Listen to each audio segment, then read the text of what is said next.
All right, so today we're diving into something pretty fascinating, Very, self-love. yeah. And the source material we have is a bit unique. Okay. It's a motivational talk, but delivered entirely in Hindi. Wow. So if you don't speak Hindi, that's totally okay. Yeah. Our expert is here to kind of translate and unpack the wisdom for us. I'll do my best.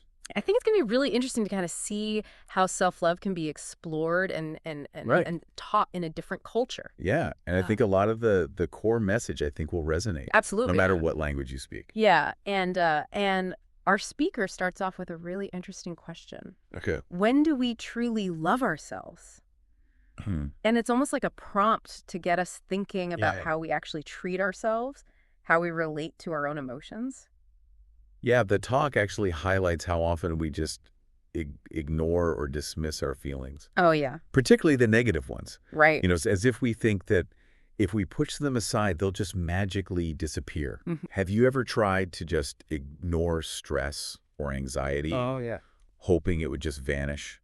All the time. It doesn't really work that way. No, it does not. Right. I think we've all been there at some point. We try to bury those uncomfortable feelings. Yeah. Maybe under a to-do list or, Yeah. mindless scrolling on our phones. Yeah. But, it's like the speaker points out, Yeah. ignoring them doesn't make them go away. Not at all. It's almost like sweeping dust under the rug. Right. It's still there. Yeah, it's lurking. Yeah. It's just going to build up. Exactly. So the speaker emphasizes that the first step is acknowledging those emotions Okay.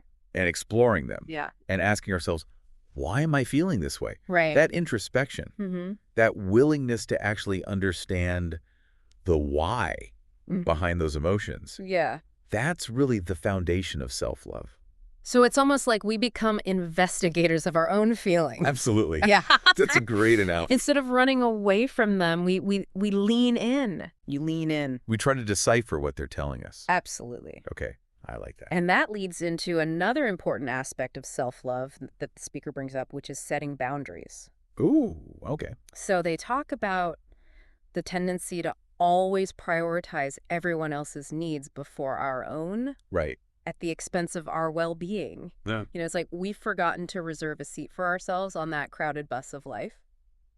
Yeah, I've definitely felt that pressure to say yes to everything and everyone. Yeah. Even when I, deep down, I want to say no, Right. but it's like we're programmed to put ourselves last on the list. Yeah, and they actually challenge us to flip that script, Okay. to prioritize ourselves, to Yeah. put ourselves at the top of the list. How interesting.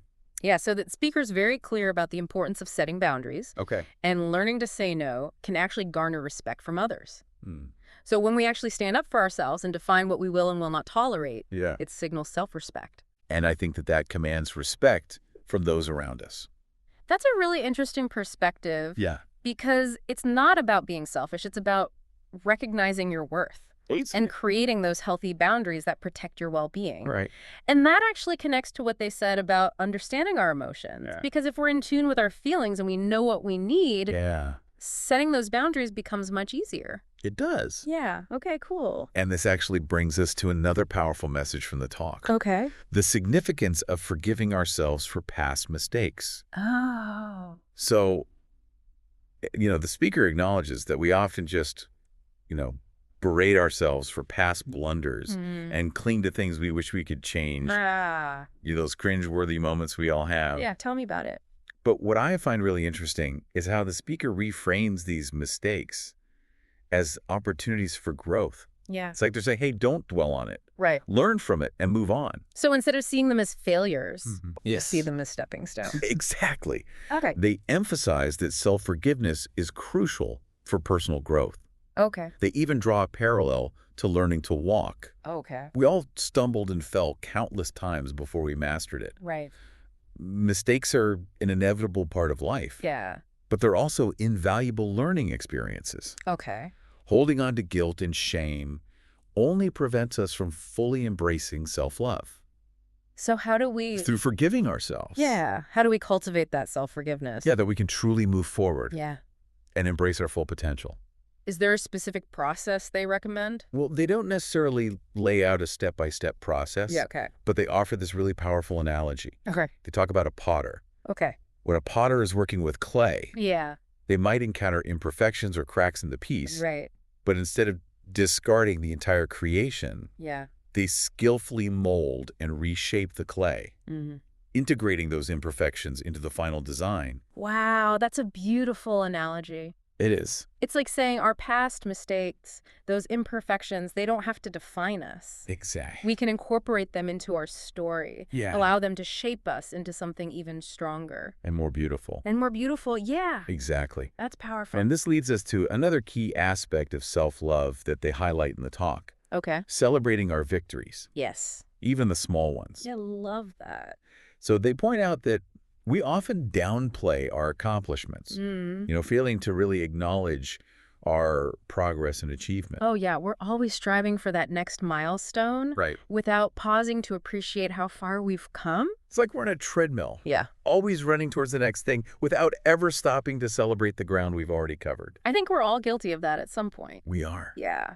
And so the speaker stresses that celebrating those small victories is essential for recognizing our self-worth. Yeah. It's about acknowledging our efforts, appreciating the progress we've made, no matter how small it might seem. So like giving ourselves a pat on the back. Exactly. Yeah. Saying, hey, you did a good job. Yeah. And that, in essence, is a powerful act of self-love. I love that. It is. Because so often we brush those aside. We do.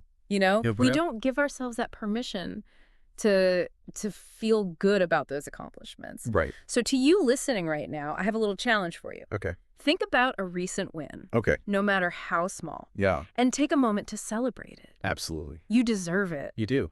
Okay, so we've covered understanding our emotions, setting boundaries, forgiving ourselves, and celebrating those wins. Right. This talk is packed. Yeah. What other wisdom does the speaker share? Well, they delve into something that I think a lot of us struggle with, making time for ourselves. Ooh. So they challenge us to reflect on whether we're truly giving ourselves the time and care that we deserve. That's a tough one. It is. Especially in today's world where, everything's so fast-paced. It feels like there aren't enough hours in the day to get everything done, let alone find time for ourselves. Yeah, but dedicating that time to ourselves is a crucial act of self-love. It's like saying to ourselves, hey, I'm worthy of investing in. Exactly. Yeah. And they emphasize that this time should be dedicated to activities that bring us joy, that nourish our souls. Yeah. Whether it's pursuing a hobby, spending time in nature, or simply relaxing and recharging, making time for ourselves, demonstrates self-respect. Yeah. And acknowledges the importance of our own needs. I love that. Yeah. Yeah. And what's really interesting is that they introduce this psychological framework that I think connects beautifully with this idea of making time for ourselves. Okay. They talk about self-compassion. Oh, I've heard of that. Yes. As defined by Dr. Kristin Neff. Yeah. It's about treating ourselves with the same kindness and understanding that we would offer a close friend. That's right. Right. And Dr. Neff highlights 3 core components of self-compassion.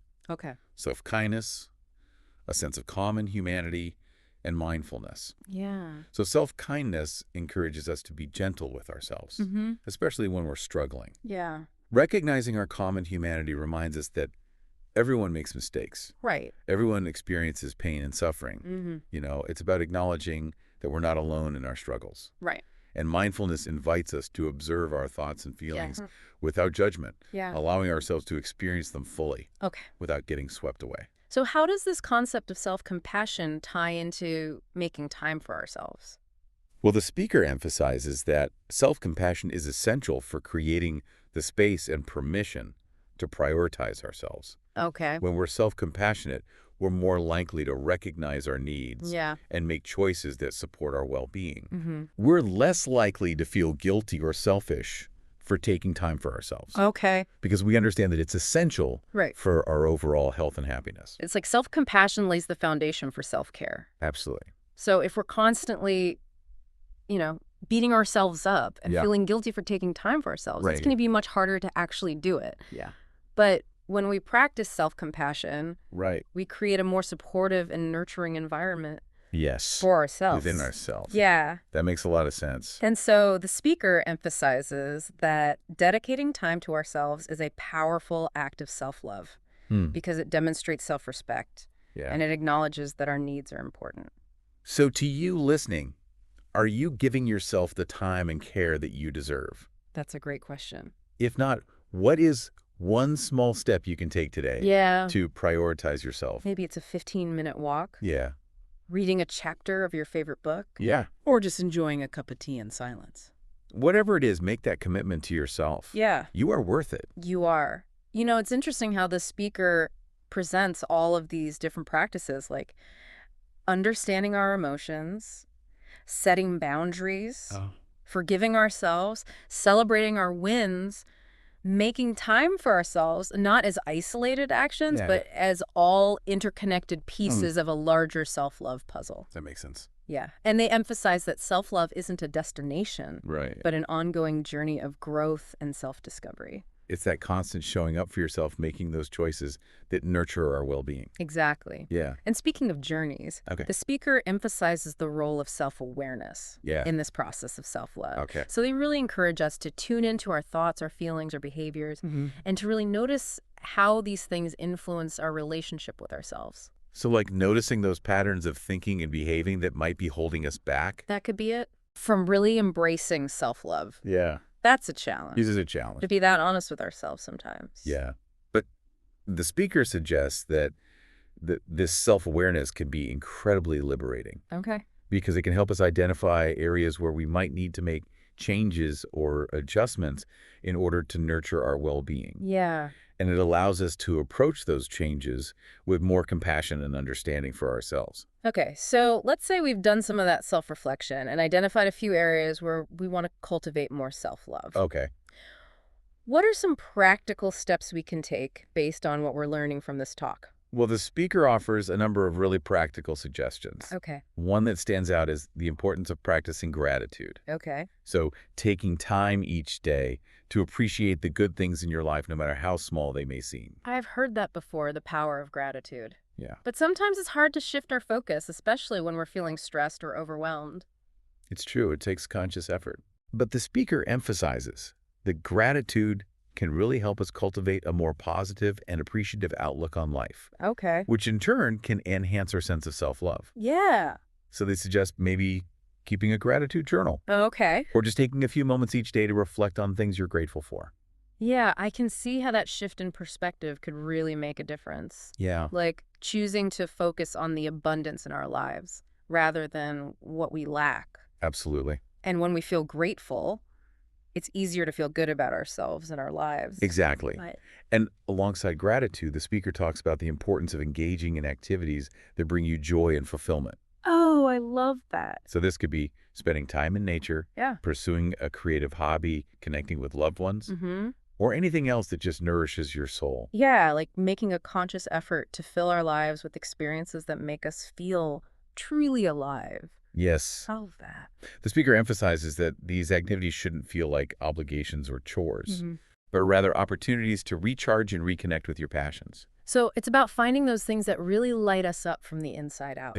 Not the things we think we should be doing, but the things that genuinely bring us joy. And that brings us to another important piece of the puzzle. Okay. Taking care of our physical health. Yes. So this includes things like nourishing our bodies with healthy foods, getting enough sleep, and moving our bodies in ways that feel good. It's amazing how interconnected all of these things are. They are. When we take care of our physical health, it often impacts our mental and emotional well-being. Yeah. Which can then boost our self-love. Absolutely. It's like a positive feedback loop. Yeah. So the speaker highlights that taking care of your physical health is a way of honoring and respecting your body. Okay.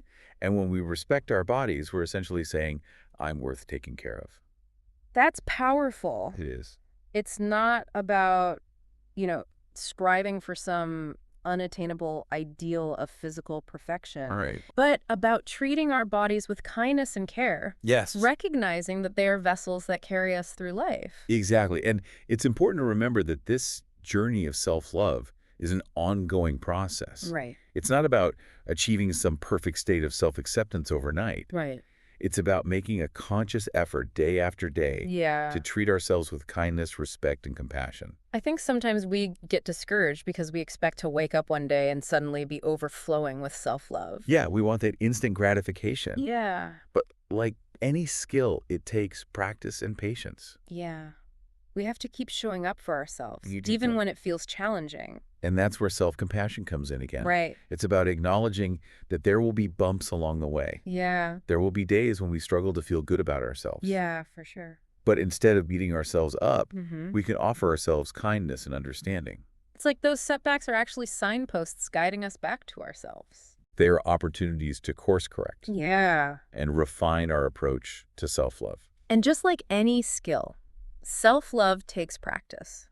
It does. Some days will be easier than others. Yes. But the more we practice, the more natural it becomes. Absolutely. And speaking of practice, okay.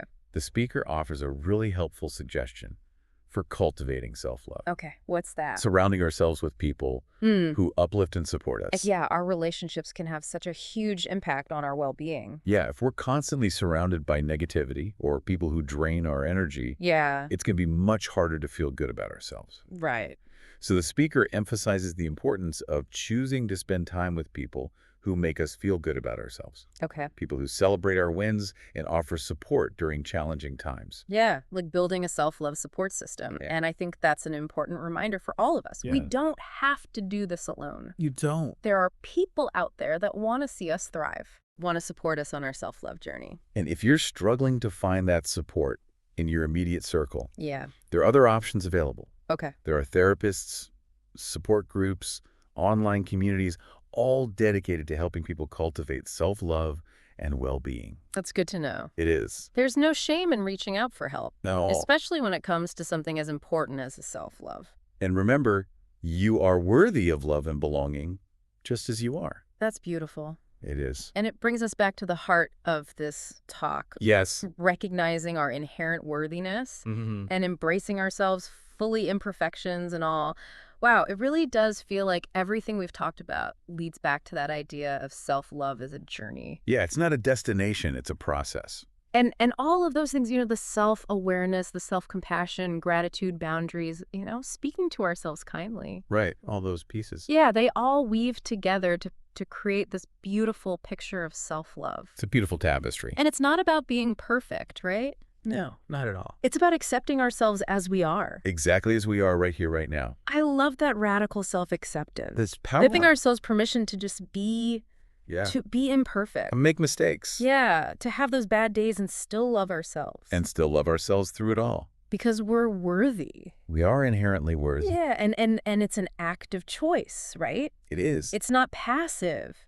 We have to show up for ourselves. We have to nurture our well-being. We have to speak kindly to ourselves, those boundaries, celebrate our wins, forgive ourselves. It's a commitment. It is. A commitment to ourselves to honor our needs. Yeah, and as we do that, it impacts our relationships. It does. It impacts the way we interact with the world around us. It creates a ripple effect. Yeah. So as we wrap up this deep dive into self-love, what is one small act of self-love that you listening can commit to today?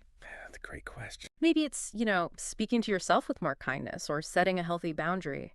Yeah. Or taking a few minutes to do something that brings you joy. Maybe just acknowledging how far you've come. Yeah, whatever it is, make that choice. You deserve it. You do? And remember, self-love is a gift. Yes. Not just to yourself, but to the world. When we love and accept ourselves, we radiate that outwards. You inspire others to do the same. Self-love is contagious. It is. And as we each embrace our own worthiness, we contribute to a more loving and compassionate world. What a beautiful thought. Thank you for joining us on this deep dive today. It's been a pleasure. And until next time, keep diving deep. Keep exploring. And remember, you are worthy of all the love and joy that life has to offer.